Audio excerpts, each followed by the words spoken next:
साथी पीयूष सर्ववेदिक सत्फला सर्वसिद्धांत रत्नाख्य सर्वलोकैक प्रदा सर्वभागवत प्राण श्रीमद्भागवत प्रभो विद्वान तो दिदादित्य श्री कृष्ण परिवर्तिता परमानंद पाठाय प्रेम वर्षक्षराय ते सर्वदा सर्वसेव्या श्री कृष्णाय नमस्तुमे मदेक बंधो मत्संगित मद्गुरो महाधना वन्यसारगमद्भाग्य मदानंद नमस्तुते असाधु साधुतादाय नगिनी शताकर आनमंचितरा चिन्मां कंठयोस्फुरा ओम नमो भगवते वासुदेवाय ओम नमो भगवते वासुदेवाय ओम नमो भगवते वासुदेवाय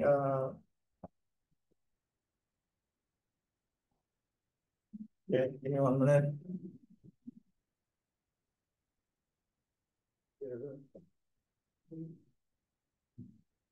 3.25.31 onwards. That's slow, but I think this is actually close. One with some, yes.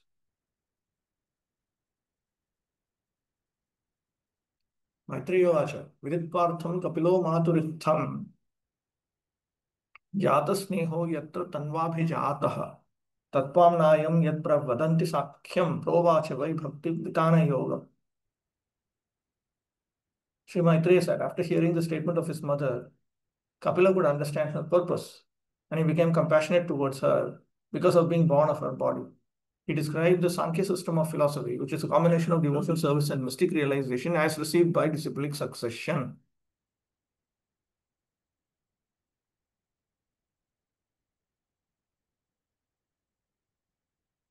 Viditva artham, having known the purpose of his mother. After hearing the statement of his mother, Kapila could understand her purpose. Artham prayojanam, snehe hetuhu. And he became compassionate, he became affectionate towards her. And the reason for that, yatra tanva dehena avirbhutaha, because of being born of her body, which means because he appeared from her, he appeared with the body from her.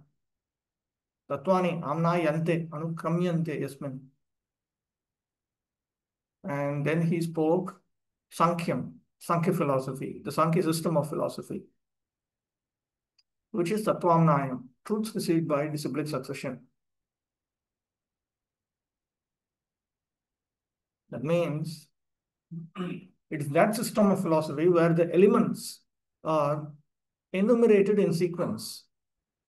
Kim tat, what is that? Yet Sankhya pravadanti. That which is known as the Sankhya philosophy. Tat provacha bhakti vitana yogam cha. He elaborated on that. And he also spoke about that yoga, that means, that method by which one comes to bhakti. So the Sankhya system of philosophy is a combination of both. There is jnana, there's yoga, and there is bhakti in it. 32. Sri Bhagavan Vacha Devanam Gunalinkanaam Anushravika Karmanam Sattva Evaika Manaso Vritti Swabhaviki Tuya Animitta Bhagavati Bhakti Siddher Gariyasi. Lord Kapila said the senses are symbolic representations of the demigods, and their natural inclination is to work under the direction of the Vedic injunctions.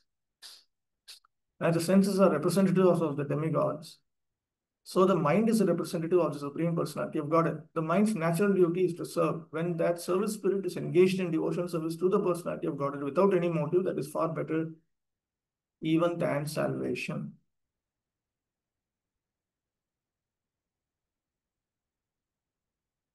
So much of explanation for this one. Still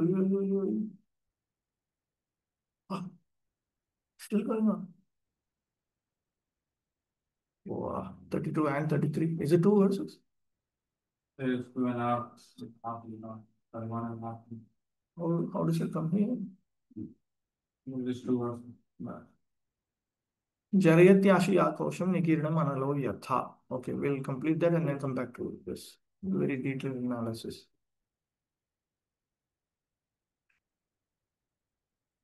The senses of the living entity are always engaged in some occupation, either in activities prescribed in the injunctions of the Vedas or in material activities.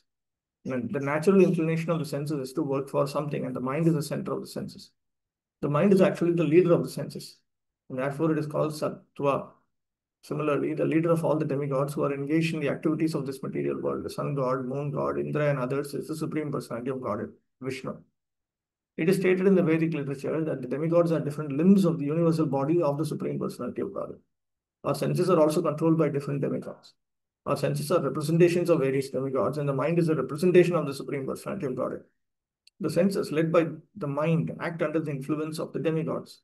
When the service is ultimately aimed at the supreme personality of Godhead, the senses are in their proper position. The Lord is called Hrishikesha, for he is actually the proprietor and ultimate master of the senses. The senses and the mind are naturally inclined to work, but when they are materially contaminated, they work for some material benefit or for the service of the demigods, although they are actually meant to serve the supreme personality of Godhead. The senses are called Hrishika, and the supreme personality of Godhead is called Hrishikesha. Indirectly, all the senses are naturally inclined to serve. Indirectly, all the senses are naturally inclined to serve the Supreme Lord. That is called bhakti. Kapila Deva said that when the senses, without desire for material profit or other selfish motives, are engaged in the service of the Supreme Personality of Godhead, one is situated in devotional service. That spirit of service is far better than siddhi, salvation. Bhakti, the inclination to serve the Supreme Personality of Godhead, is in a transcendental position far better than mukti or liberation. Thus, bhakti is a stage after liberation. Unless one is liberated, one cannot engage the senses in the service of the Lord. When the senses are engaged either in material activities or sense gratification or in the activities of the Vedic injunctions, there is some motive. But when the senses are engaged in the service of the Lord, there is no motive. Motive means personal motive. That is called animitta and is a natural inclination of the mind. The conclusion is that when the mind, without being deviated, either by Vedic injunctions or by material activities, is fully engaged in Krishna consciousness or devotional service to the Supreme Personality of Godhead, it is far better than the most aspired for liberation from material entanglement. 33. Jaretyashyakosham nigirnam analo yatha. Bhakti devotional service dissolves the subtle body of the living entity without separate effort, just as fire in the stomach digests all that we eat. Tatra bhakti vitanam bhaktum काचित् त्वयि Uchida भक्तिरिति पृष्ठां Bhagwati युक्ताम् उत्तमां निर्गुणां भक्तिं लक्षयति देवानाम् इति.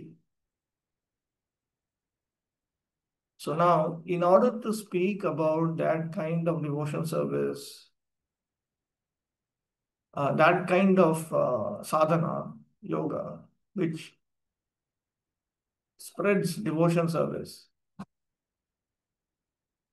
first of all, he characterizes first class bhakti, which is beyond the three modes of material nature and which is fixed on Bhagavan, which was also inquired about in 3.25.28 by his mother. Devanam iti. Sattva eva.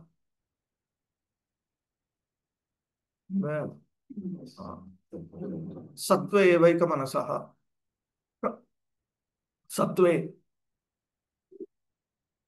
Sattva eva. Shuddha sattva murta harav eva. Sattva here means under the Supreme Lord, who is Shuddha sattva. Unto Lord Hari, whose form is of Shuddha sattva. Only Lord Hari. Natu devatantare. So when the mind is fixed on the service of Lord Hari, whose body is Shuddha Sattva, not on any other worshipable deity. Ekam, Eka Swarupam Eva, Sevya Buddhi Mayatvena, Tvad Rupa Namadyupa, Upaditsu. Atu, what is it? Upaditsu? Upaditsuhu must be. This is all commentary.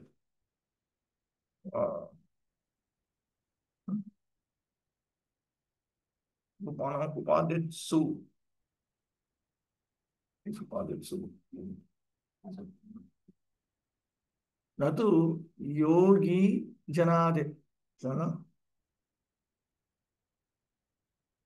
योगी जनादेरिव आयत्यां तज्जिहासु मनो यस्य tasya purushasya. Okay, I understand this. So this refers to, see the word ekam here. Where is the word ekam? Ekamanasaha, of a man of undivided mind. Of a man of undivided mind means one whose mind is fixed uh, on bhakti alone. The mind which is not going to go on changing. For instance, the mind of the yogis, their mind is first you take up various processes and then eventually you give it up. This is not like that. You accept service to Lord Hari, who is Shuddha Sattva in nature, with the idea that he will be my object of service. And that will continue forever. That is in the mind of that person. So he is a man of undivided mind.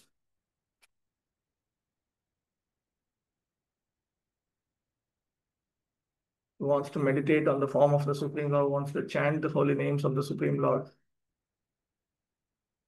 That mind which is interested in bringing about these things. तथा एकस्मिन् भजने एव न तु ज्ञानकर्म आदिषु मनः यस्य तस्य पुंसः. Not like the mind of a person who's engaged in jnana, karma, etc. His mind is fixed in exclusively bhajana kriya, devotional service to the Supreme Lord alone.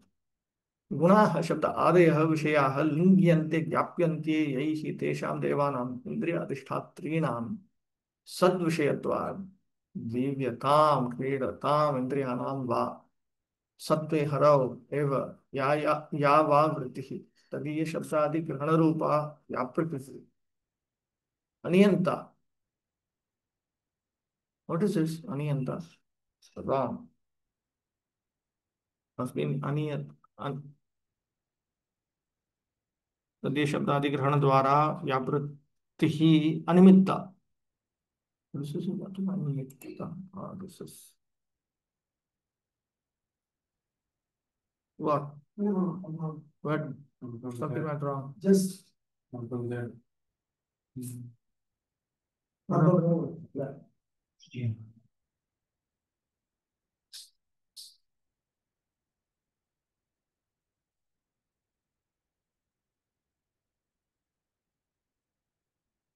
निष्कामा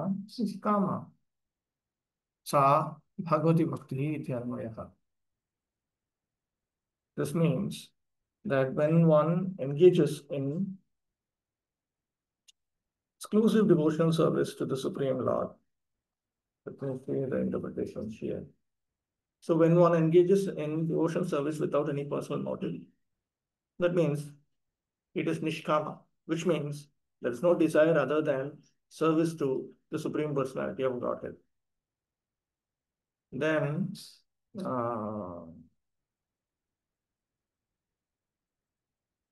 the senses are exclusively engaged in him. The senses are in contact with sound, touch, form, taste, smell. So here, the very word guna, gunalinganam devanam, guna itself refers to the sense objects. And the demigods are those by whose endeavor the sense objects are manifest to the souls. So therefore, these demigods are considered to be presiding deities of the senses. Another meaning is the demigods, they are engaged in various sportive activities by constantly engaging themselves in connection with the auspicious object of service, that is, the Supreme Personality of Godhead, in his service. So that activity of utilizing sound, touch, form, taste, smell, in the service of Lord Sri Hari, who is Shuddha Sattvic in nature. That which is without any motive other than the Supreme Personality of Godhead, that is Bhagavati Bhakti. That means that is Bhakti rendered to Bhagavan. That is the sort of Bhakti that is going to be described here. Tatra Sattve Ekamanasa iti Sattva Indriyana Vrittihi iti Kakakshi Golaka Nyayena Ubhetra Anvrittam. Now, there is also another meaning to this, that he whose mind is only fixed in Sattva, that means the senses are only fixed in Shuddha Sattvic Bhagavan. I know what is Kakakshi Golaka Nyaya. अत्र सत्त्व इति अनेन सत्त्वगुणवती ब्रह्मरुद्रादौ इति न आशङ्क्यं भगवती इति अनेन तद्व्यावृत्तेः. In another sense also, one's mind is exclusively fixed in goodness.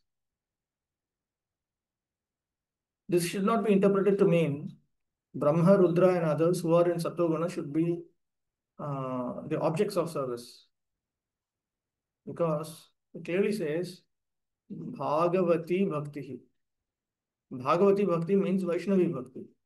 Yadva Satyam Bhavaha Sat Sattvam Vaishnavatvam. Why is it Satyam? It cannot be Satyam. Must be Sataha. Let me just quickly examine this. Satam Bhava. That's correct.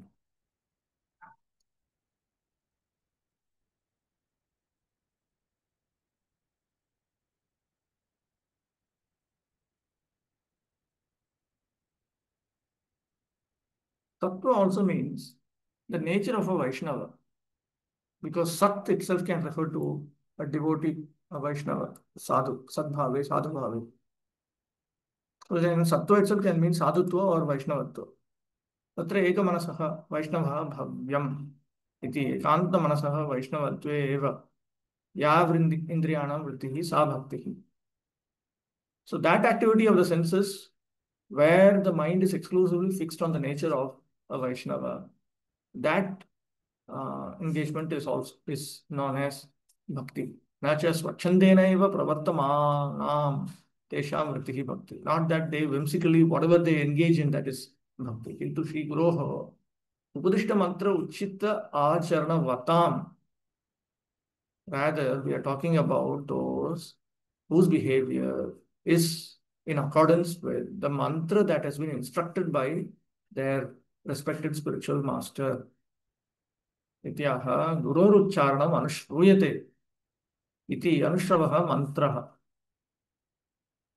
What is it? Tadvihitam. Must be tadvihitam. Every paragraph there's something.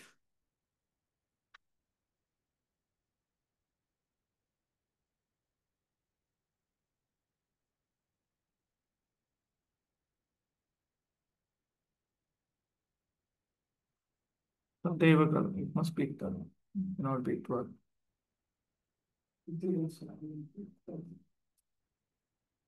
Tadeva karma nityakrityam esham tesham. It means those whose duties or their constant duties is centered on that which they have heard. That means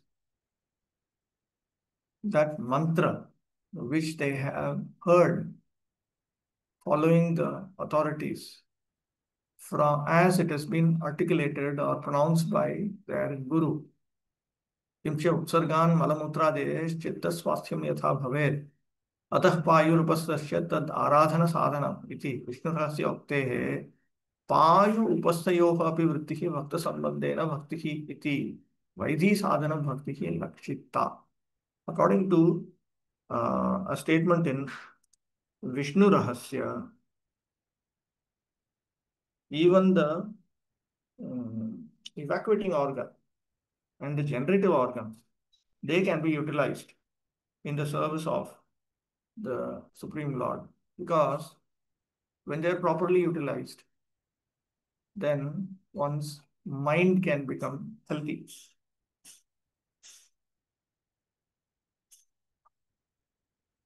With which they engage in worship of the Supreme Lord, and therefore uh, all of these organs of the body also can be utilized in service of the Supreme Lord. So even the activities of the anus and the genitals, even that in connection with bhakti is considered bhakti. So here is a characterization of Vaidhi sadhana bhakti. Acha tukarena. What is the word tu? What's the word tu? Vritti swabhaviki. Tu, yeah. Tu. तुकारेण पृथक्कृत्य तत्साध्यं साध्यां भावभक्तिं रागानुगाख्यां च तथा भूतानामेव स्वाभाविकी वृत्ति सा सिद्धेः मुक्तेः अपि गतिः श्रेष्ठतरा इति स्वाभाविकी अपि वृत्तिः मुक्तेः गुरुः श्रेष्ठा इत्यर्थः लभ्यते. The word tu indicates that it has a sense of but or however, which indicates that what follows is about a different subject matter.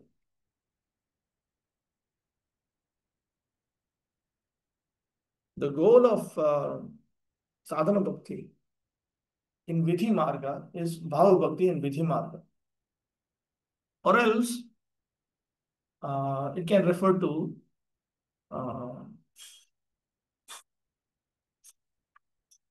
sadhana bhakti of the Raganugata,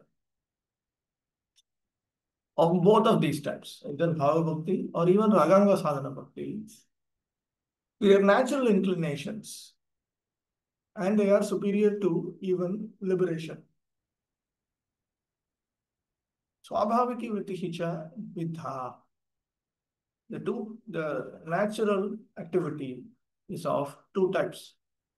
Kasyachit Shastra Shasanena Eva Sri Guru Upadishta Shuddha Bhaktau Pravritti Mataha Bhajana Abhyasa Paunah Punyena Ishtaruchi Asakti Bhumika Athirudhasya Indriyanam Vrittihi Haro Swabhaviki Bhavati.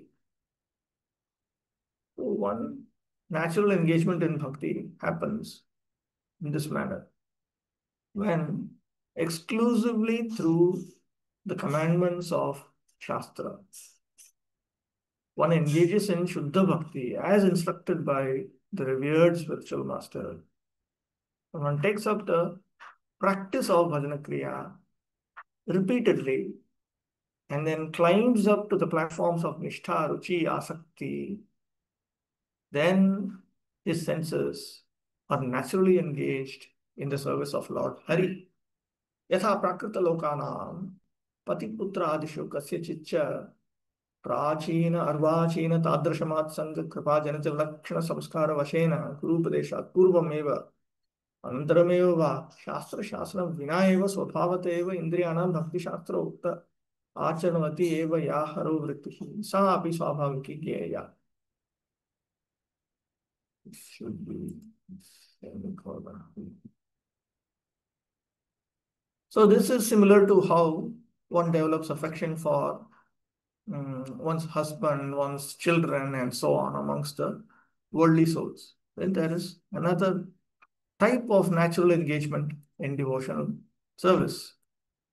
That is either due to the mercy brought about by submissive association with great souls.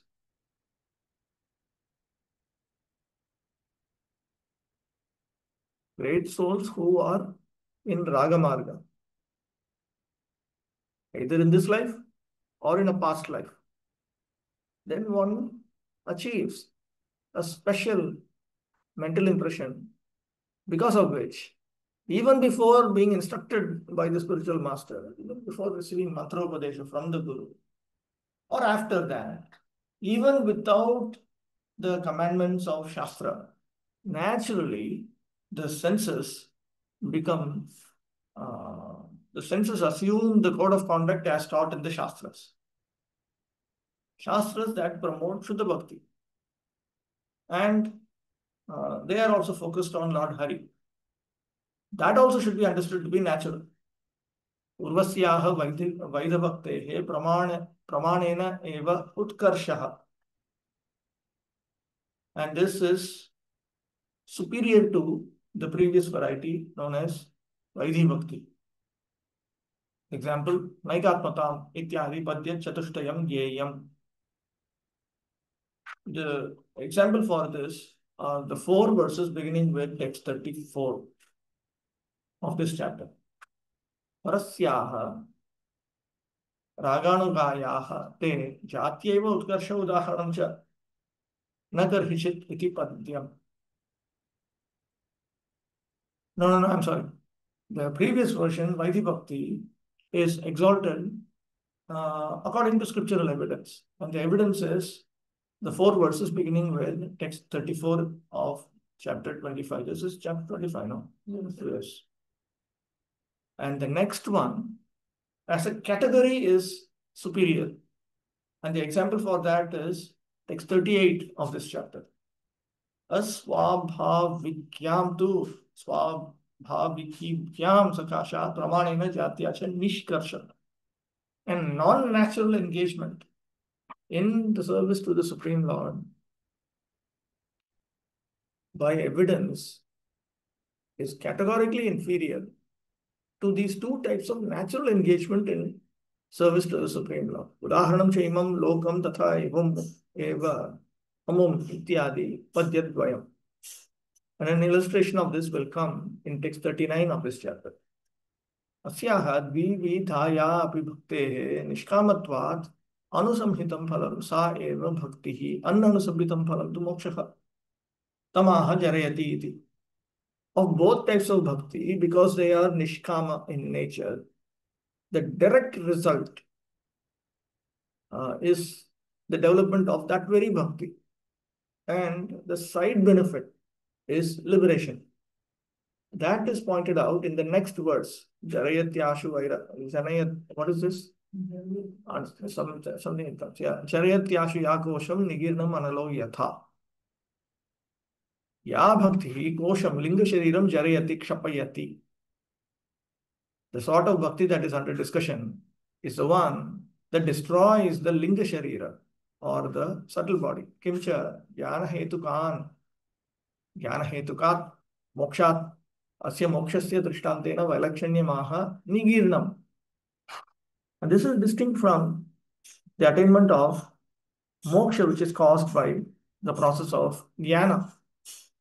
Nigirnam analo yatha nigirnam bhuktam anna adikam analaha jatharaha yatha jarayati iti sahi jathara analaha deha pushti अन्यथा अन्यार्थ अनुपपत्तेः भुक्तस्य अन्नादेः असारांशमेव जरयति सारांशेन तु प्राण इन्द्रियादीनि सप्तधातुंश्च पुष्यति येन एव ओजः सः बलवान् देहः भवति तथा एव भक्तिः मायिकानेव शब्दादीन् तत् करणकर्त्रादींश्च असारांशानेव जरयति तत्तु सारांशान् भगवत् सम्बन्धिनः शब्दादीन् अप्राकृतांस् तद् इन्द्रियादींश्च jarayati.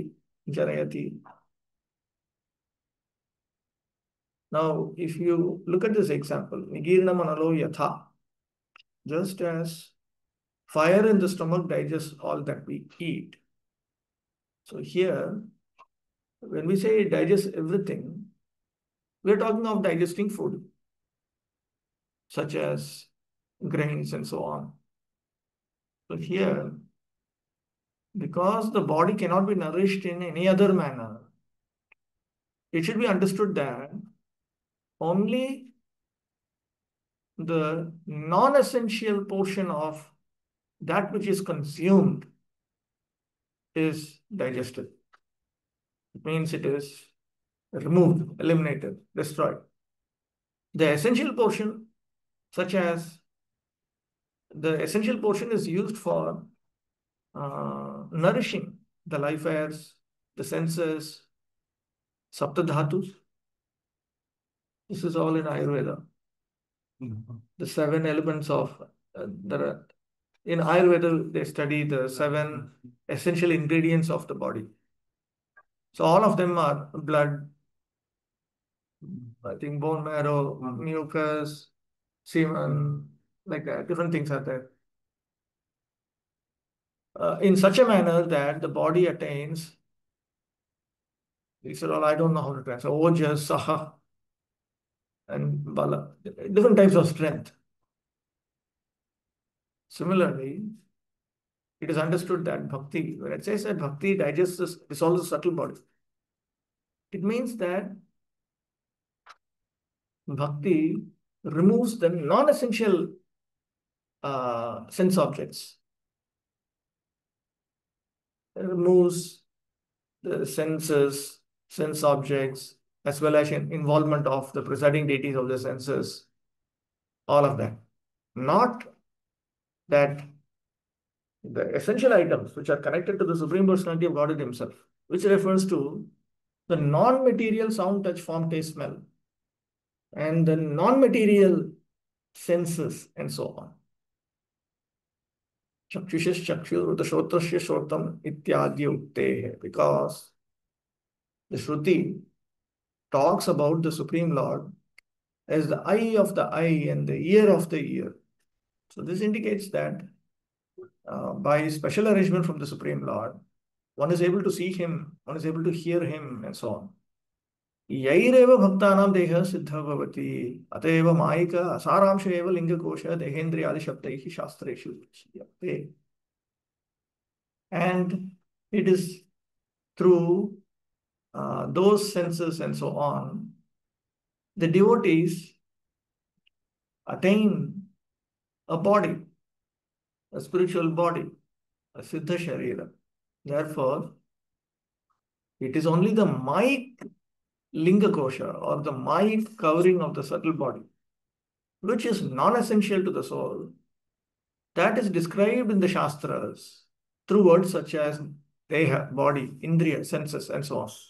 Yatha dehendriyasu heenanam vikuntha puravasinam ityadi. I think it should be Vaikuntha Puravasinam. It can be Vikuntha also. Just like we will see in the 7th canto, Yudhishthir Maharaj is going to ask, here also is Vikuntha. In 7th canto, Yudhishthir Maharaj is going to ask, he's going to talk about how Jay and Vijay, they fell down from Vaikuntha or how they left Vaikuntha. And while talking about the residents of Vaikuntha, because they were residents of Vaikuntha, he will describe them as those devoid of body, senses, and life force. He is talking about those who reside in the city of Vaikuntha. And he is describing them as devoid of body, senses, and life force. So from this, we understand that the body, senses, life force, and so on, unless we qualify them, they refer to the mic version of the material versions of the body, senses, life force, and so on. Yathacha Purusha prayatnam vina eva jatharha agnihi bhukta annadikam jarayati. Yena prakarena jarayati tam prakaram cha purusha na janati evam mokshartham kimapi ayata manam shravana kirtanadikam eva nityam kuruvanam tan madhurya aswadama mattam bhakta janam mattam matram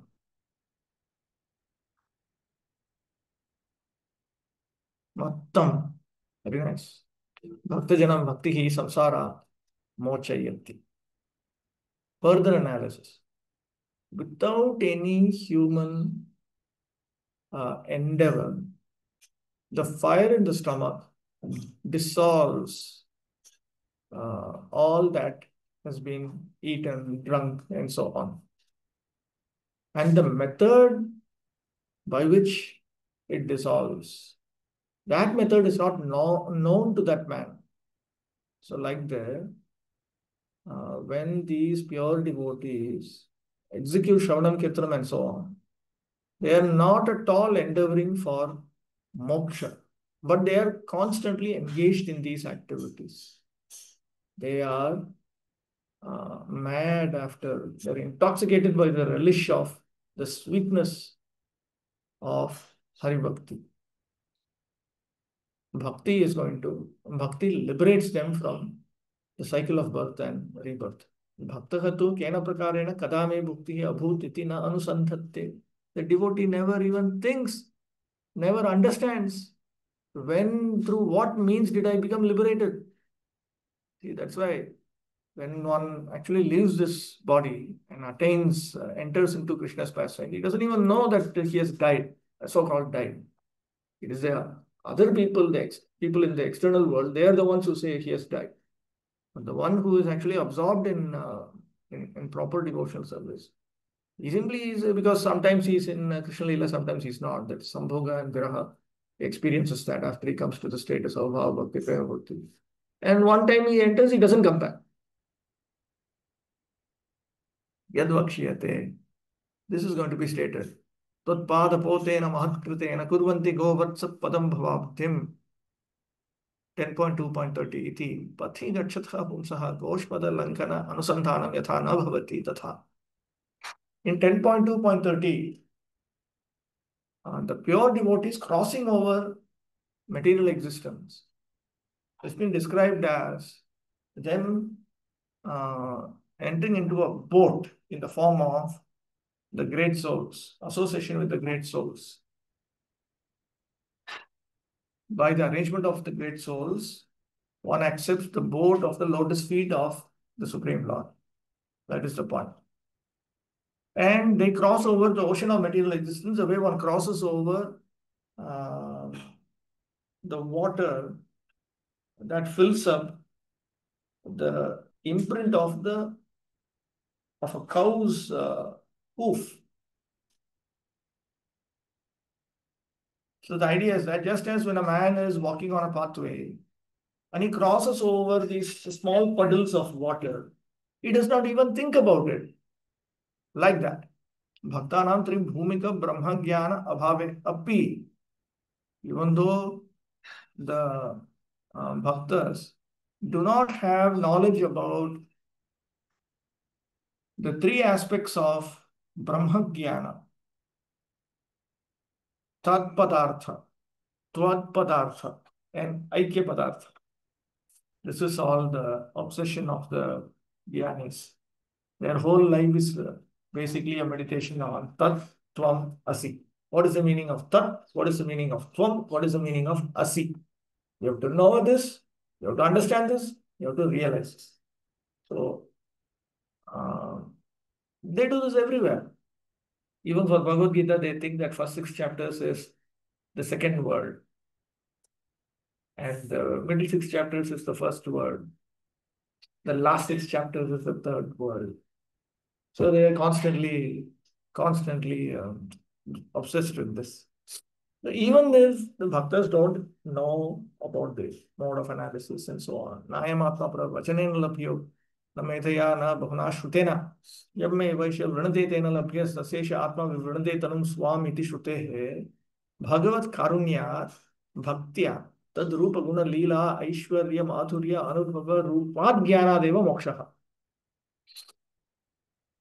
From the Shruti, we understand that this Supreme Soul cannot be attained through lecturing, through intelligence, through a lot of learning. That person whom that Supreme Soul chooses will be capable of attaining that Supreme Soul. And then that Supreme Soul will reveal his own body to that person. So from the Shruti, we understand that by the mercy of Bhagavan, through bhakti one attains knowledge in the form of direct experience of the sweetness of the Supreme Lord's forms, qualities, pastimes, opulences, and sweetness. And it is through this knowledge that one attains liberation. Tam eva viditvati mrityameti iti shrutavapi eva karena muktau tasya eva jnanasya karanattvena uktehe tad jnanam cha ukta prakarkam eva. And in the Shruti, Shvetashvatra 3.8, it is clearly stated that only after one knows, understands, and realizes this Supreme Being, one goes to that which is beyond death, which means which is beyond the cycle of repeated death. Here also, the word eva comes after tam. Only after one knows, understands, and realizes the Supreme Lord, one transcends death. Here also, only eva. Eva indicates that uh, only this knowledge, understanding, realization of the Supreme Lord is the cause for liberation. And this knowledge is of this particular type only. Knowledge here means direct experience of the Supreme Lord's transcendental forms, qualities, pastimes, opulences, and sweetness, opulence and sweetness. Sarvata tat swarupa jnanam tu yato vacho nivartate aprapya manasa saha iti yasya matam tasya matam matam yasya na vedasah iti द्युपते एव te na yayuhu antaram anantataya ityade shrutismritibhyah na kasyapi sambhavatyeva. One cannot know completely about the nature of the Supreme Lord. That is noted in the Shruti and the Smritis.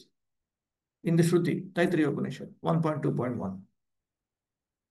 Words return because of not attaining that Supreme Being along with the mind. That means no matter how much you try to describe the nature of the Supreme Being, you will be unable to do it. Similarly, no matter how much you try to think about the Supreme Being, you will be unable to think completely about him. Kena Upanishad. He who thinks he knows does not know, and he who does not know knows. This is from Kena Upanishad. Then from Bhagavatam itself, praise by personified Vedas. Just like birds fly to whatever extent that they can fly, but they cannot cover the entire antariksha or outer space.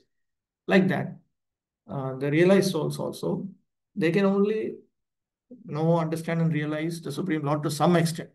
So, complete knowledge of the Supreme Lord, or knowledge, understanding, realization of the Supreme Lord in every manner, that is not possible at all for anyone. Jiva Brahmaike Rupa Mukti Hitu Bhaktaihi Tyajya Eva Iti Agre Vakshiyate. That type of liberation in the form of oneness of the Jiva and the impersonal Brahman, that is meant to be rejected by the Bhaktas. That will be stated later on. Kimcha Bhuktam Annadikam Jatharanalaha Bhojana Kshanata Eva Jaritam Pravrittaha api Trichaturyam. Again, there's something wrong with that.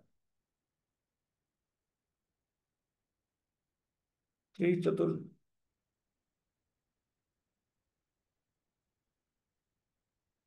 Yamanantaram. This is a typing mistake here. There's a typing mistake there also. It should be like this. Tri Chatur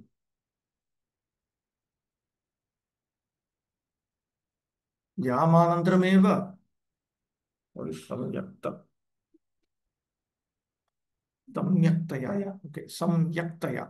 Jarayati. Just as when one eats and the fire in the stomach digests, even though that process of digestion has begun at the very moment one has started to eat, it completely digests only after 3 or 4 yamas. What is a yama? Ashtayama. Yama is 1/8 of 24 hours. That means 3 hours. So after 3 or 4 yamas only, it completely digests. Yatha, tatha. Similarly, bhajana dashayam, it takes so much time to digest. That maybe some foodstuffs take so much time. Tatha, bhajana dashayam. In the stage of bhajana kriya, shoka mohadi atmakam samsaram nashayitum pravrita api bhaktihi kimchit kala vilambena eva samyaktaya nashayati.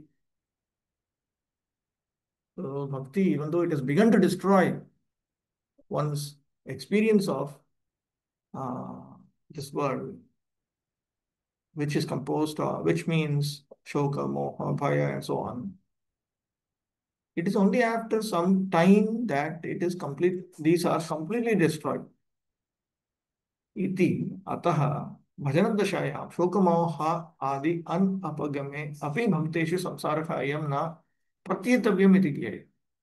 Therefore, when one notices shoka, moha, and so on, not disappearing in the state of bhajana kriya, still one should not consider that these people are experiencing this worldly material world. This should be understood. See, samsara is not the same as jagat. Jagat is the material world. Samsara is the conditioned soul's experience of this world. So when we say his samsara is destroyed in the philosophical sense, it means his materialistic experience of this material world is destroyed. It doesn't mean that the material world itself is destroyed. Tadevam Gurupadishta Mantravati Bhakti Shastro Ukta Vidhi Anusarini Anyavilashita Shunya Jnana Karmadi Rahita Bhagavati Shrotradindriyanam Buddhihi Bhakti.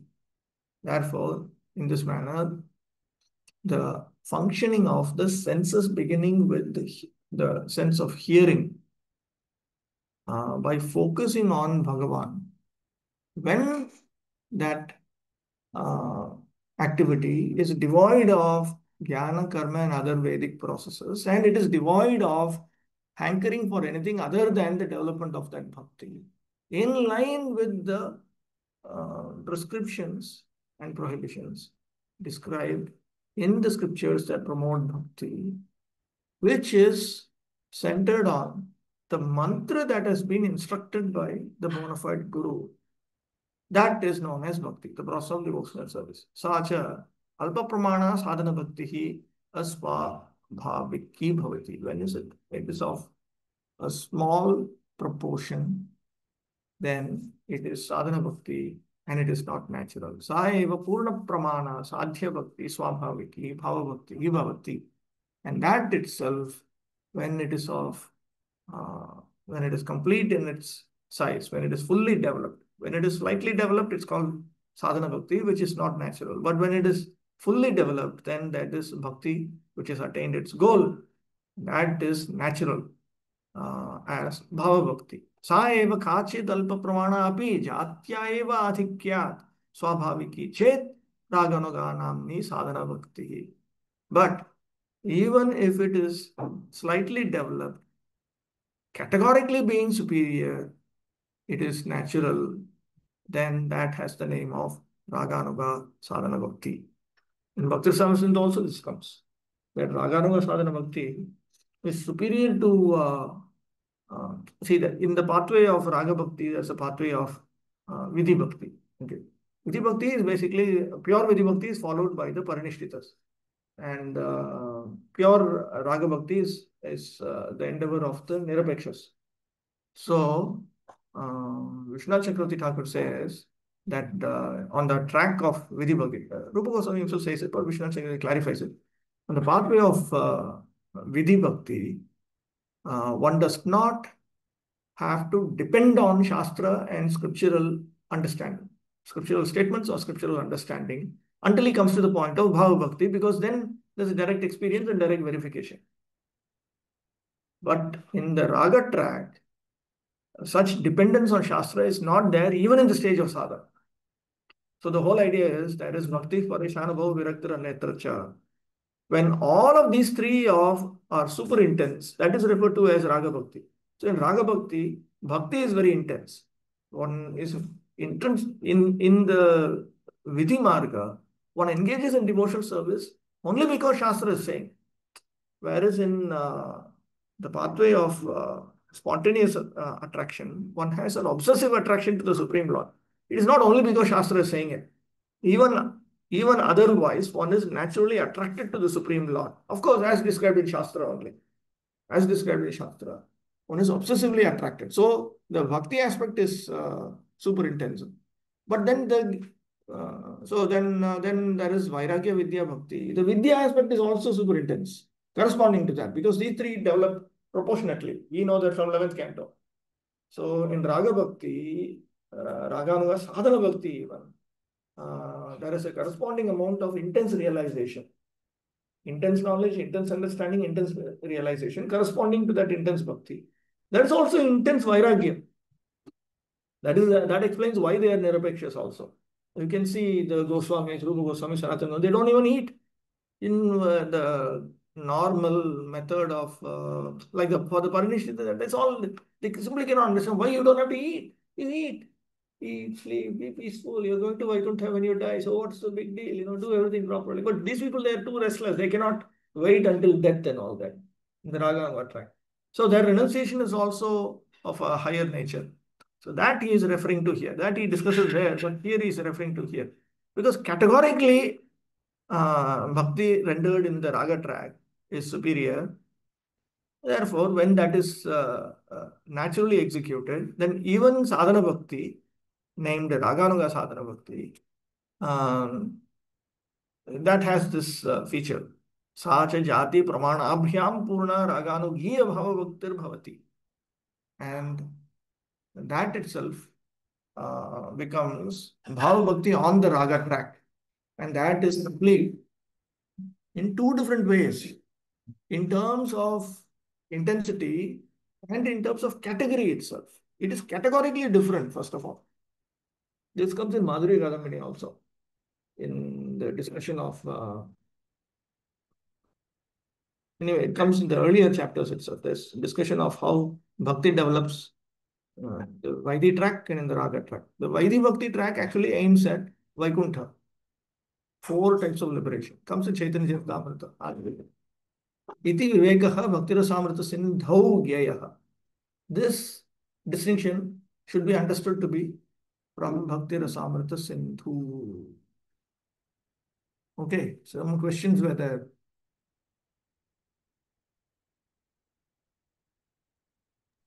Prabhuji, in 31st translation, where Sankhya Yoga is described as combo of devotional service and mystic realization, I was wondering that in Bhagavad Gita's yoga letter, this Sankhya Yoga is like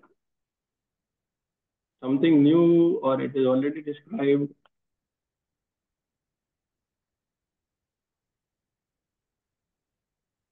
Look, what is your question? Where is Sankhya Yoga in Bhagavad Gita's yoga letter? Sankhya, that is Sankhya Yoga. Where is Sankhya Yoga in the yoga ladder taught in Bhagavad Gita? Is that your question? Yes, Prabhu. That would be from Jnana to Yoga. We will see that anyway. He's going to describe the method of Sankhya Yoga. So we will see that in detail. There are, when Jnana develops into yoga and it develops into bhakti, that particular pathway is what Kapila is going to be teaching. When it does not develop into, of course, bhakti, with bhakti itself as its goal, that particular pathway is what is going to be taught by Lord Kapila, the Supreme Lord, in Srimad Bhagavatam, and you will see it very clearly. Vishnu Chakravarti will keep referring to it. So we'll be able to follow it. Okay. Yes, Bhakti is what? Bhakti is in a far higher position than mukti, because a person's endeavor to get liberation from the material engagement is automatically served in devotional service. The example is given here that the fire in the stomach can digest whatever we eat. If the digestive power is sufficient, then whatever we can eat will be digested by the fire in the stomach. Similarly, a devotee does not have to try separately to attain liberation. That very service to the Supreme Personality of Godhead is the process of his liberation, because to engage oneself in the service of the Lord is to liberate oneself from material entanglement. Shri Bilvamangal Thakur explained this position very nicely. He said, if I have unflinching devotion unto the lotus feet of the Supreme Lord, then mukti or liberation serves me as my maidservant. Mukti, the maidservant, is always ready to do whatever I ask. For a devotee, liberation is no problem at all. Liberation takes place without separate endeavor. Bhakti is therefore far better than mukti or the impersonalist position. The impersonalist undergoes severe penances and austerities to attain mukti. But the bhakta, simply by engaging himself in the bhakti process, especially in chanting Hare Krishna, Krishna Krishna, Hare Hare, Hare Rama, Rama Rama, Hare Hare, immediately develops control over the tongue by engaging it in chanting and by accepting the remnants of foodstuff offered to the personality of Godhead. As soon as the tongue is controlled, naturally all other senses are controlled automatically. Sense control is a perfection of the yoga principle, and one's liberation begins immediately as soon as one engages himself in the service of the Lord. It is confirmed by Kapiladeva that bhakti or devotional service is gariyasi, more glorious than siddhi, liberation. 34. नैकात्मतां मे स्पृहन्ति केचिन् मत्पादसेवाभिरतामदीहाः ये येन योन यतो भागवताः प्रसज्य सभाजयन्ते मम पौरुषाणि.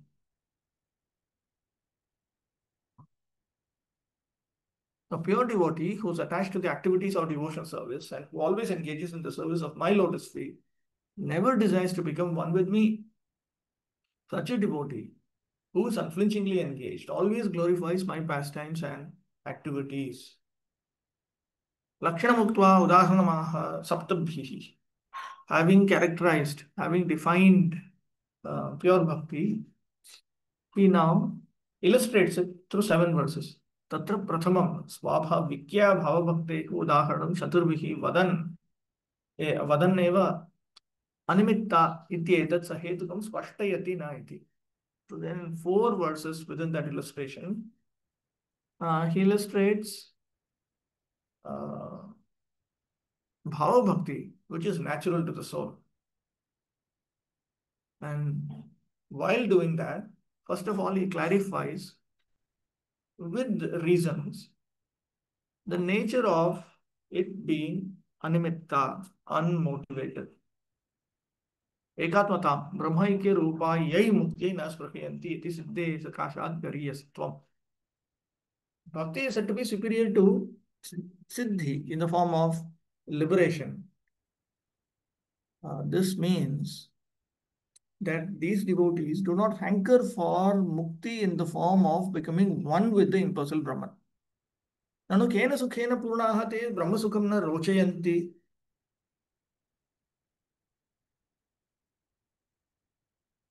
That's correct.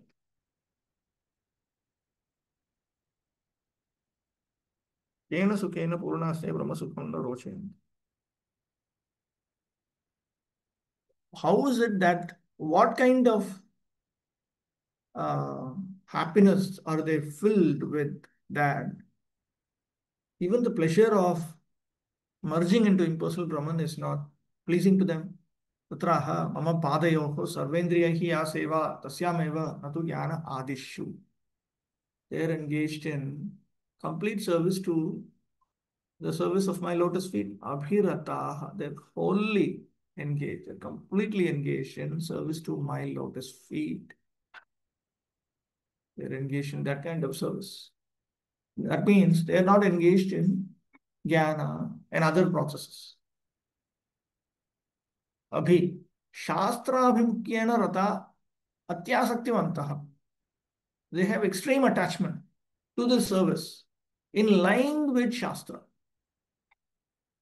They're fully attached, means they're fully attached according to Shastra. Shastra itself is simply the Lord's own description of how to engage in devotional service. Anena bhaktehe bhagavad vishayatvam sarvendriya vritti rupatvam jnana karmadi rahityam shastranusaritvam swabhavikatvam cha uktam. So from this we understand that bhakti has Bhagavan as its vishaya, as its object. It is its nature is engagement of all the senses. In Kevala Bhakti, we should keep in mind that all the senses are utilized. That means the karmendriyas, jnanendriyas. Yeah, I had this, how the innocent children was. If one follows the scriptures, see, that is why he's also. Yeah, there was one quotation also from Vishnu Ras. But how it is applied to us? Because if one follows the injunctions of the scriptures of utilizing every part of the body, then the mind will become healthy. You have to follow Shastra. So how innocent genitals are? Well, one eats on time, one sleeps on time, one passes stool on time. Oh, yes. There's so many rules are there now. Actually, we are completely like some lecture only. We have no sense of. If you look at all these Nibandha Granthas, there are compilations on dharma. They'll give you rules, daily rules, periodical rules. Like we have Haribhakti Vilas. Even Haribhakti Vilas. Look, just go through Haribhakti Vilas itself, you'll see how many rules, what to do from early morning up to night. The timings also are given. What we are supposed to be doing. Of course, it's for householders. But it tells everything. It tells everything. This is at this time you get up, this time you, first of all, you take bath. The first pious duty of a human being is to go and pass through. He has to do that. So you cannot simply pass through whenever you feel. It's everything is worked out. Everything is worked out. Even for instance, sexual activity for householders, it is a duty. It is not like I feel like. Now we are in a hyper agitated, hyper sexed environment. So everyone unpredictably feels, he gets lusty, she gets lusty. But previously it was not like that. You're in an undistracted environment where you follow Varnadharma, Ashramadharma, Sridharma, common duties, all these things. So it's a duty, seasonal. So one must engage in sex when one engages in sex. At no other time he engages in sex. So that is proper utilization of the genitals.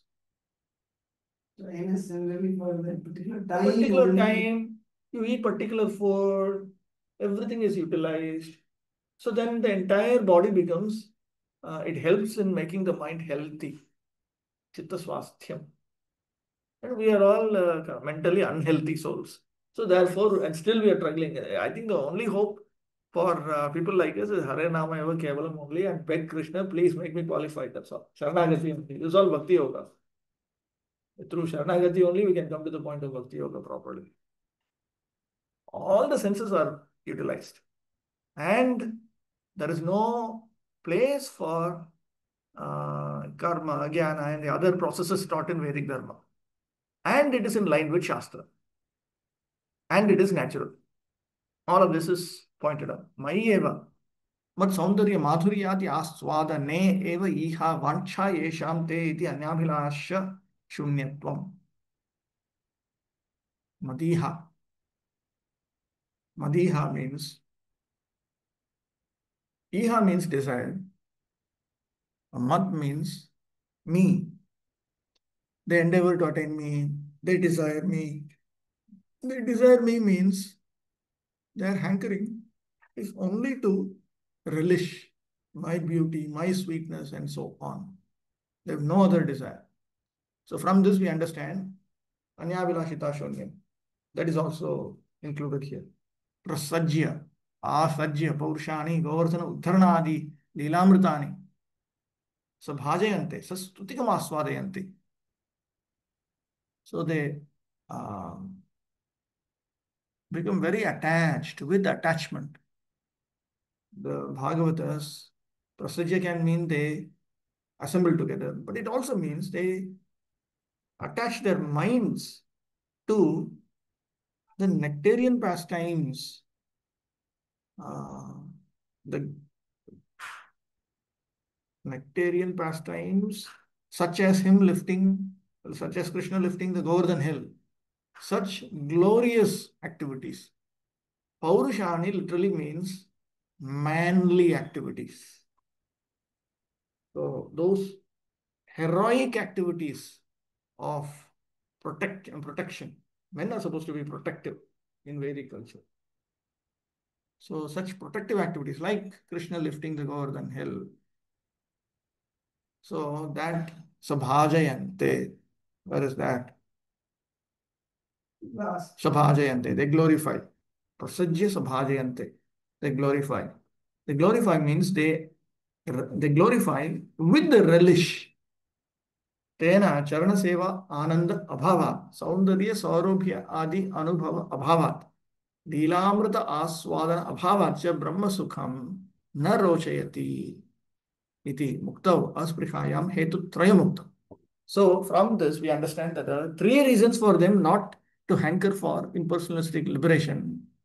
because there is the absence of the bliss of serving Krishna's lotus feet. There is the lack of direct experience of the beauty, fragrance, and other features of Lord Krishna. And there is the lack of the relish of the nectar of the pastimes of Lord Krishna. There are 5 kinds of liberation stated in the scriptures.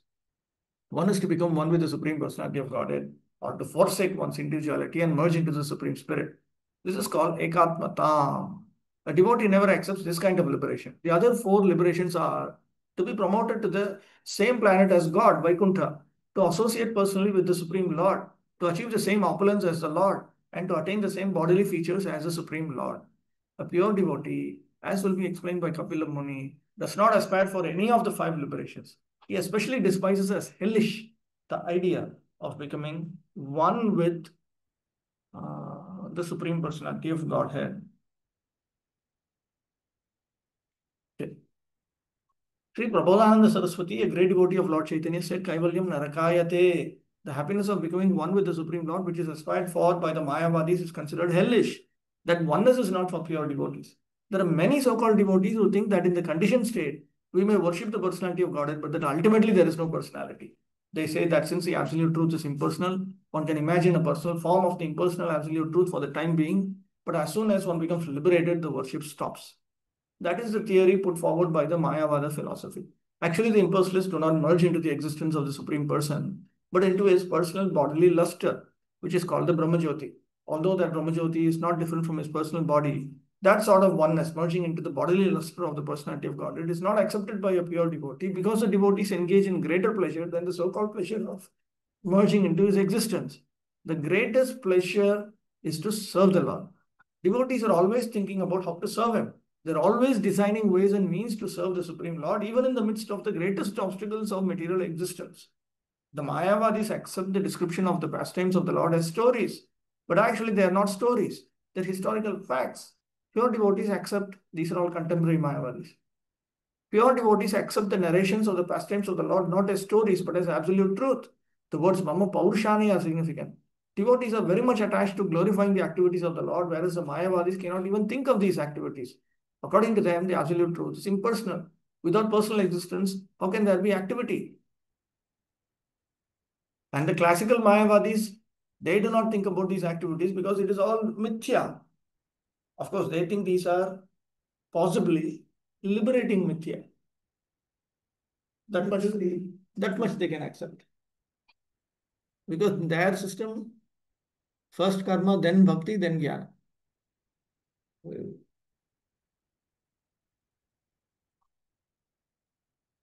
66% karma. First point they are correct.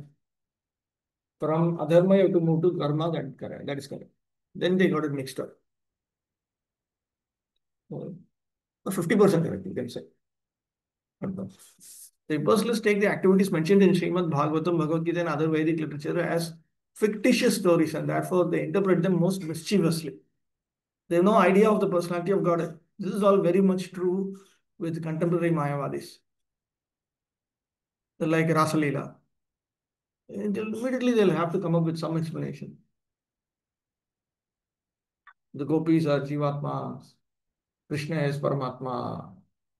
So the Jivatmas, they are with Paramatma. They will not accept Krishna as Krishna and the gopis as gopis. There is a Goloka Vrindavan where actually these activities happen. They are broadcast in Krishna's pastimes in the midst of the world. Always confused. The impersonalists take the activities mentioned in the Srimad Bhagavatam, Bhagavad Gita, and other Vedic literatures as fictitious stories, and therefore they interpret them most mischievously. They have no idea of the personality of God. They unnecessarily poke their noses into the scripture and interpret it in a deceptive way in order to mislead the innocent public. The activities of Mayavada philosophy are very dangerous to the public. Therefore, Lord Chaitanya warned us never to hear from any Mayavadi about any scripture. They will spoil the entire process, and the person hearing them will never be able to come to the path of devotion service to attain the highest perfection, or will be able to do so only after a very long time. It is clearly stated by Kapila Muni that bhakti activities or activities in devotional service are transcendental to mukti. This is called Panchama Purushartha. Generally, people engage in the activities of religion, economic development, and sense gratification. And ultimately, they work with an idea that they are going to become one with the Supreme Lord, mukti. But bhakti is transcendental to all these activities. The Srimad Bhagavatam, therefore, begins by stating that all kinds of pretentious religiosity is completely eradicated from the Bhagavatam. Ritualistic activities for economic development and sense gratification, and after frustration and sense gratification, the desire to become one with the Supreme Lord are all completely rejected in the Bhagavatam. The Bhagavatam is especially meant for the pure devotees who always engage in Krishna consciousness and the activities of the Lord and always glorify these transcendental activities. Pure devotees worship the transcendental activities of the Lord in Vrindavan, Dwaraka, and Mathura as they are narrated in the Srimad Bhagavatam and other Puranas. The Mayavadi philosophers completely reject them as stories, but actually they are great and worshipable subject matters and thus are relishable only for devotees. That is the difference between a Mayavadi and a pure devotee. 35. Pashyanti te me ruchiranyamba santah prasanna vaktra runa lochanani rupani divyani varapradani sakam vacham sprupini yam vadanti.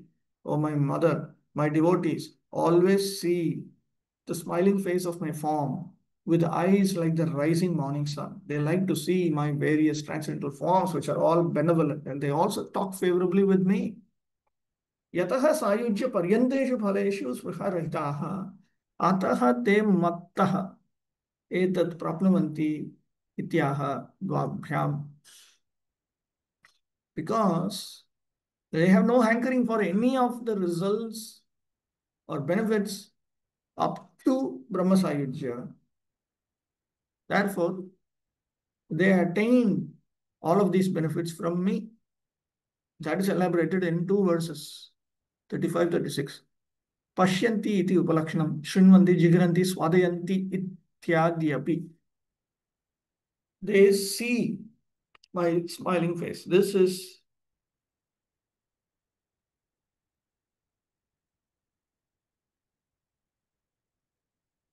a partial illustration because these devotees, they not only see Krishna's form, they also hear his voice, they smell his fragrance, and so on. They relish different features of the Supreme Personality of Godhead in various ways. Rupani iti upalakshanam, shabda gantha rasa sparsha adinam cha. They see my forms, my divine forms. This is also a partial illustration because they also experience the Supreme Lord's his speech, his whatever he speaks or he sings, whatever the sound coming from him, his fragrance, his taste, his touch, and so on. Divyani. And all of these forms, sounds, and so on, all of them are divya, which mean transcendental, non-material. Param pradani, abhishta seva pradani. And they are benevolent, which are all benevolent. That means they grant the benedictions that one is seeking. That means they grant them the opportunity to serve them to their heart's content. Yadva, alternate meaning. He bhaktaha varam vrinata ityadi uktam. What is this? Uktamanti. What is that? What is this verse? Pashyanti. Cannot be uktamanti, it should be uktimanti, no? Yadva he bhakta varam vrinata ityadi uktimanti. Sakam, uktimanti. Sakam, maya sarsam vadanti.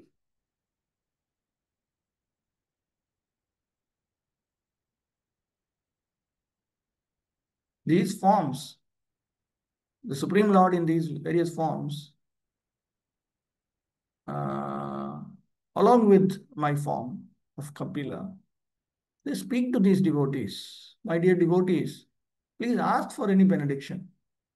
Na kamayen yam tava pada sevanada kinchana prarthyat tamad varam vibho iti na paramishtyam na mahendra dhishniyam इत्यादि उच्चारयन्ति.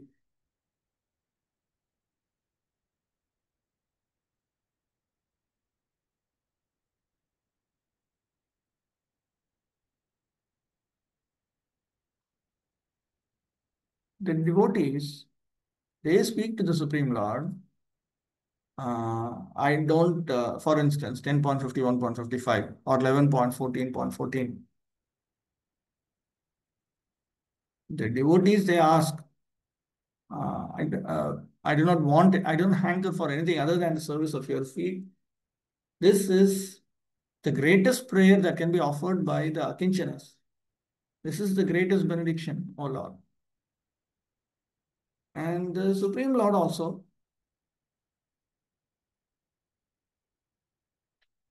I think this Parameshwara Mahendra Krishna spoken by Uddhava. And other prayers such as devotees of your Lordship, they do not hanker for Parameshwara, which is Brahma's post, the highest post, or the post of the great Indra and so on. Spurniyamiti tadvacha shushrushaiyya eva maya varam vrinata ityadi uchyate.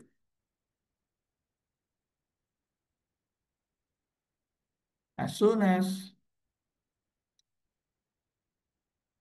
as they have the desire, with the desire to hear their words,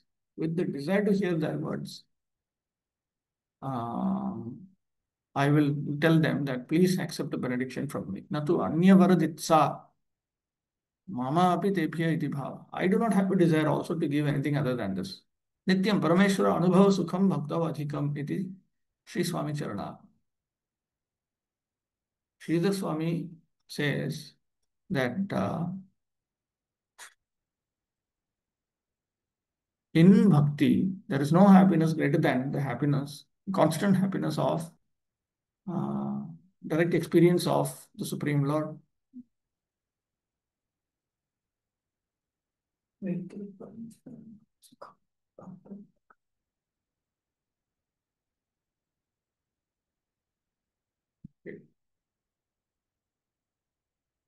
Mayavadis and atheists accept the forms of the deities in the temple of the Lord as idols. But devotees do not worship idols. They directly worship the personality of Godhead in his Archa incarnation. Archa refers to the form which we can worship in our present condition. Actually, in our present state, it is not possible to see God in a spiritual form because our material eyes and senses cannot conceive of a spiritual form. We cannot even see the spiritual form of the individual soul. When a man dies, we cannot see how the spiritual form leaves the body. That is the defect of our material senses. In order to be seen by our material senses, the Supreme Personality of Godhead accepts a favorable form which is called Archa Vigraha.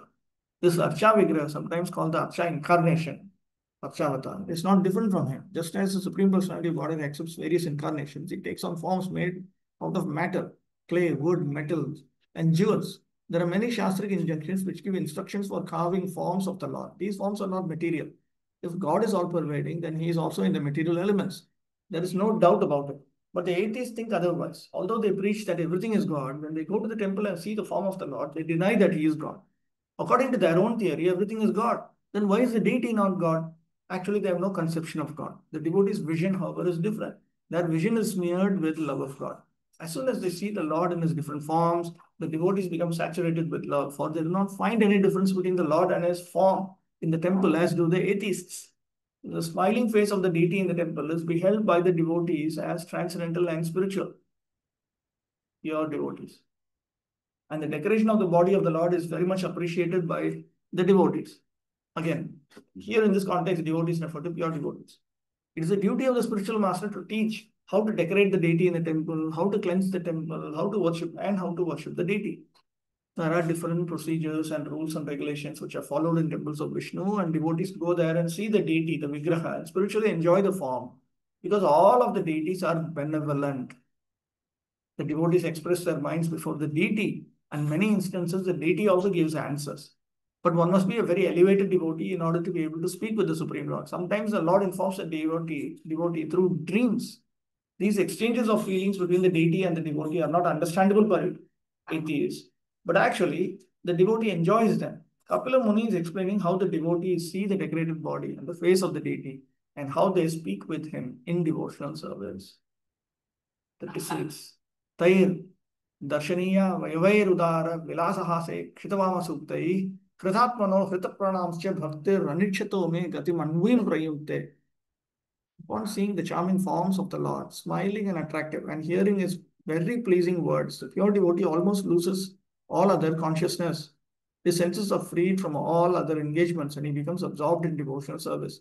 Thus, in spite of his unwillingness, he attains liberation without separate endeavor. दर्शनादि माधुर्येण एव सचमत्कारम् अनुभूयमानेन ब्रह्म सायुज्यस्य अरोचकत्वम् उत्पाद्यते इत्याह. Simply by the sweetness of seeing me and so on, which are all experienced with constant wonder, there is a distaste for Brahma Sayujya. With this in mind, he speaks the current verse. Taihi Darshaniya Atimanohara ye avayava Shri Krishna Ramadhi Angani Taihi. So the different, my limbs are very charming. That means the Supreme Lord's limbs simply refer to different forms of the Supreme Lord, because he is one absolute truth who has unlimited forms. So these different forms of Shri Krishna, Shri Rama and so on,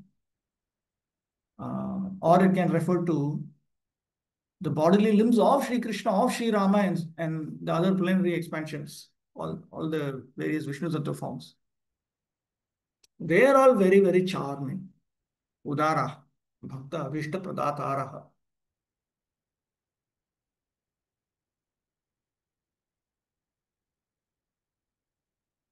Udara Vilasa Hasekshita Vamasuktai.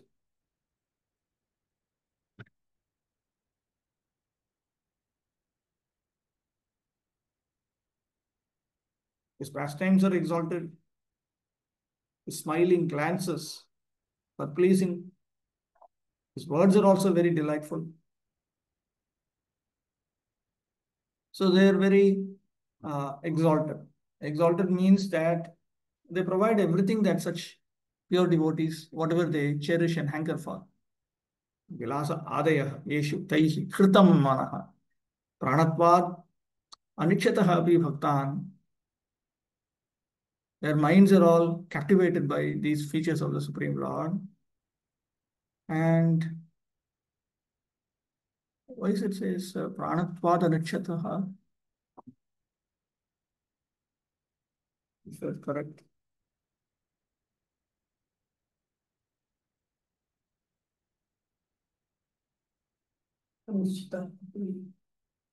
Pranatvad Anikshataha Api Bhaktan Bhaktihi Anvim Gatim Prayunte.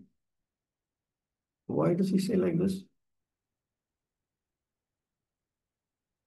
Pranat, even they do not desire for that. Kritam.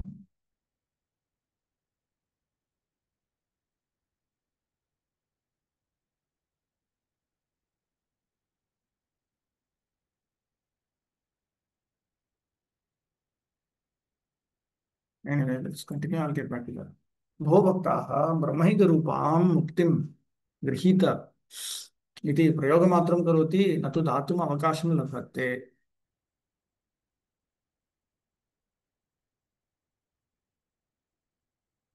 भगवतः लीला विलास हासावलोक मधुर भाषणैः तेषाम् आत्मानं चोरितत्वेन संप्रदान अभावादिति भावः.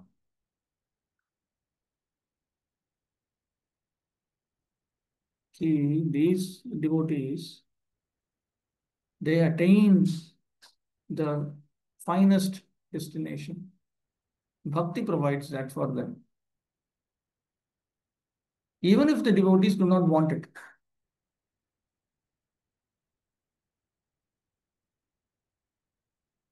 Because they are dearest to the Supreme Lord.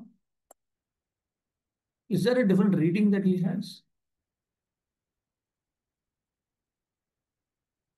the Lord tells his devotees,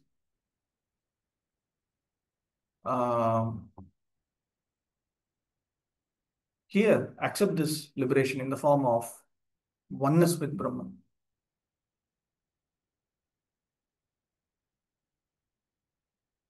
However, he does not actually give them an opportunity to merge into it. By his sweet words, by his pastimes, his sportive activities, his smiles, his glances, and sweet words, he is not going to, because he has stolen their entire being, he is not going to give this impersonal liberation to them.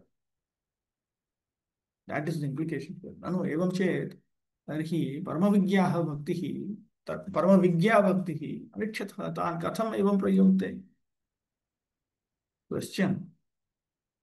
Then Bhakti Devi, she knows everything fully.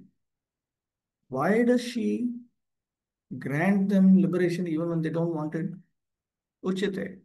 Answer.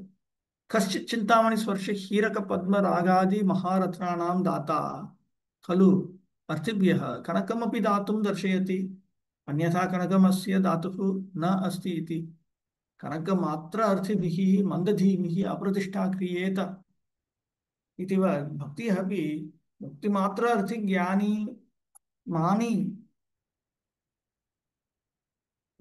vulgar. What is that? What is the time now? Hello. Okay. Hello, Prabhu. Class also.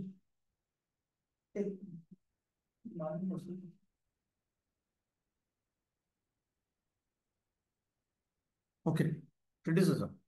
लोकवल्गणं व्यासार्थं स्वीयां स्थानेव तथा प्रयुङ्क्ते न पुनर्मुक्तिमेव तेभ्यः दिशति इति अवधेय.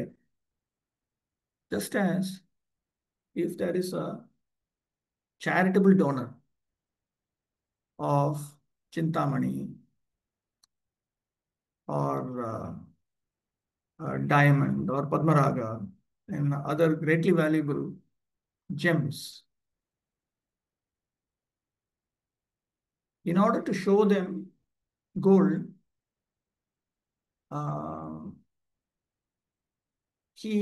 for persons who are hankering for that, he also shows gold to make it clear that he can give gold. Otherwise, those who hanker for gold alone and who are dull, they are going to criticize him by saying that he cannot give gold because they only know that gold is valuable. They don't know about other valuable gems. So, similarly, there are those who hanker only for liberation. To neutralize the criticisms made by such people, Bhakti also shows that liberation is available. Not that she is going to give one impersonal liberation. That should be understood. Okay, we'll stop with this. I'll put a mark here. Very interesting discussion. Yes. Prabhu, this Lord stealing the consciousness of devotees, this happens only with pure devotees? Of course, everything happens in pure devotion service only. There are different degrees of pure devotion service. We are not dealing with anything lower than that. No question of talking about Prema Bhakti with impure devotees. Yeah. And so one more question is there, Mohan. So you are telling about Hari Bhakti Vilas where the rules are there, periodic rules which we should follow then so that we'll be mentally healthy and it will be useful for practicing bhakti. So could we read and try to follow the rules? Or is there some sequence then we should read? Yeah. It is primarily meant for wealthy householders. But the idea was previously everybody was regulated. So the idea was if even the householders are regulated, how much more the non-householders will be regulated. Actually, in India, they expect all of us to be, they think something about us. They think we are all the time we are sitting and chanting Hare Krishna. Something they think, If only we do that much itself, we will become very great devotees, pure devotees. Different things are there. Haribhakti-vaibhava is very interesting. Just that we need to follow it in such a manner that one can attain pure devotional service. See, the 64 items of sadhana bhakti is derived from Haribhakti-vilas only. So if one wants to read Haribhakti-vilas, he should always remember that the most important elements are presented by Rupa Goswami. So Haribhakti-vilas should be understood in terms of Bhakti Rasamrita Sindhu, not independently. Haribhakti-vilas itself has a commentary by Sanatana Goswami, Digdarshini, but on top of it, it should be understood as it is presented by Rupa Goswami in the form of his description of the 64 items of devotional service. Haribhakti-vilas, Bhakti Rasamrita Sindhu, Brihad Bhagavatamrita, Laghu Bhagavatamrita are connected texts. Actually, it will be worth studying them. I think we should do these kind of things, Yesterday only I was reading a very detailed PhD thesis on the Alvas and how Ramanujacharya himself studied. There are 4,000 poems, no? He himself studied. And there's a clear list because there are different portions of it. There's something written by one Alvar and there are 12 Alvas. Most of them wrote something. So what he studied from which guru and all that. He studied Ramayana. When he was in Tirupati, he studied Ramayana. That's how we get the 18 cardinal teachings. So like that, he actually studied. So it looks like previously this was all very normal. If two is considered a group, then it looks like they are all studying. When we think of study, we think that we should have some 40 different people. It's not like that. Because then they read something, they understand. If they don't understand, they clarify. I think this kind of thing, if we study, it will be useful. Bhakti Rasamrita Sindhu. Anyway, we have a whole life to live. This can be one track of that life. Very, very interesting though. Very detailed. And even Sarvata Darshini is so good. Sarvata Darshini can be examined. His Bhagavad Gita commentary with Rasikaranjan. You get a better idea about various aspects of Krishna consciousness. Haribhakti-vilas also, yes, it should be, but first it should be published properly. It should be published. I know some devotees are interested. It should be published in the form of a good encyclopedia with the original. Translation should be accurate. And how various scriptural statements of Haribhakti-vilas have been understood by Rupa Goswami and Jiva Goswami, that should be pointed out. It is a fabulous encyclopedia of devotional service to the Lord. But primarily for non-Grihasthas, they're expected to be Ekanta Bhaktas, exclusive devotees. Exclusive devotees means that they give up sinful activities, all these pious activities, everything, and only engage in activities of sadhana bhakti. Primarily, they are said to engage in Shravanam, Kirtanam, Smaranam. Preaching and all comes under Kirtanam. So Bhaktisiddhanta Saraswati Thakur also maintain that proportion balance. Okay, we'll resume tomorrow. Vanshakalpatarvyaśya kripasindaਭ्यो च पतितानां पावनेभ्यो वैष्णवेभ्यो नमः।